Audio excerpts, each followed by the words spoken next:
Rule of law सबसे ज्यादा supreme रहेगा इस देश में। रूल ऑफ लॉ को एक बार फिर अपहोल्ड किया गया है और अदालत ने कहा है रूल ऑफ लॉ सबके लिए सेम है, चाहे आप कोई भी हो, वो आप सब पर बराबर अप्लाई करेगा। कि जो गुजरात स्टेट ने जिस तरह इस केस में रिमिशन ऑर्डर्स पास किए हैं, उनको कोई पावर नहीं थी। अदालत ने ये फैसला किया कि ये लोगों को वापस जेल में अभी जाना होगा। बहुत ही जस्टिस नागरत्ना और जस्टिस भुइयां का सुप्रीम कोर्ट से रिमिशन मैटर पे, जो बिल्किस बानो वाले केस में लोगों को रिहा कर दिया गया था स्टेट ऑफ गुजरात द्वारा, तो उसमें जो जजमेंट है वो कहता है कि रूल ऑफ लॉ सबसे ज्यादा सुप्रीम रहेगा इस देश में। और रूल ऑफ लॉ को एक बार फिर अपहोल्ड किया गया है और अदालत ने कहा है रूल ऑफ लॉ सबके लिए सेम है, चाहे आप कोई भी हो, वो आप सब पर बराबर अप्लाई करेगा। मैं तो ये कहूँगी कि इससे एक भरोसा जो हम सब देशवासियों का है रूल ऑफ लॉ पर, उसका एक बार फिर हमारा भरोसा इस पर वापस आता है कि हाँ, रूल ऑफ लॉ अदालत हमेशा अपहोल्ड करेगी, चाहे सामने कोई भी खड़ा हो।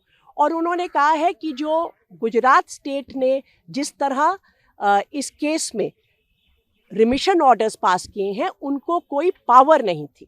जो पावर है वो अप्रोप्रिएट गवर्नमेंट इस केस में महाराष्ट्र है, क्योंकि ये पर्टिकुलर केस जो 2002 में जो हिंसा हुई थी गुजरात में, उससे ये पूरी इंसिडेंट निकलता है, जिसमें इस पर्टिकुलर इंसिडेंट में 14 से ज़्यादा लोगों की हत्या हुई थी और जो ये अक्यूज्ड हैं उनको उसमें कन्विक्ट किया गया था और 3 औरतों के साथ गैंग रेप, उसमें बच्चों की भी हत्या हुई थी।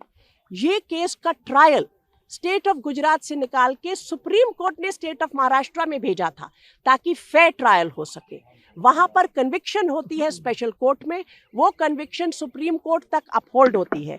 उसके बाद ये रिमिशन जो स्टेट ऑफ गुजरात देता है, ना तो कोड ऑफ क्रिमिनल प्रोसीजर में उनको इसकी का अधिकार है, ना सुप्रीम कोर्ट की जो कॉन्स्टिट्यूशन बेंच की जजमेंट्स है वो इसका अधिकार देती हैं।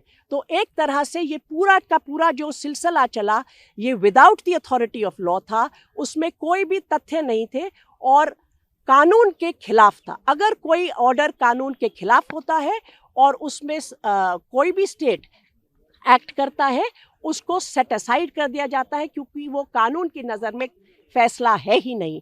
उसको सेट असाइड करते हुए कोर्ट ने इस बात पर बहुत ध्यान दिया कि भाई ये लोगों को लिबर्टी मिल चुकी है, पर्सनल लिबर्टी और रूल ऑफ लॉ का क्या रिश्ता होगा, उसमें क्या इनकी लिबर्टी वापस ली जाए। वो सारी बातों पर बहुत गौर करने के बाद अदालत ने ये फैसला किया कि ये लोगों को वापस जेल में अभी जाना होगा, ताकि रूल ऑफ लॉ का पर जो इस देश टिका हुआ है, कोई भी हो, उसमें लॉ सबके ऊपर बराबर चलेगा। और उन्होंने ये भी आश्चर्य प्रकट किया कि गुजरात स्टेट ने इस तरह क्यों इस मामले में एक्ट किया।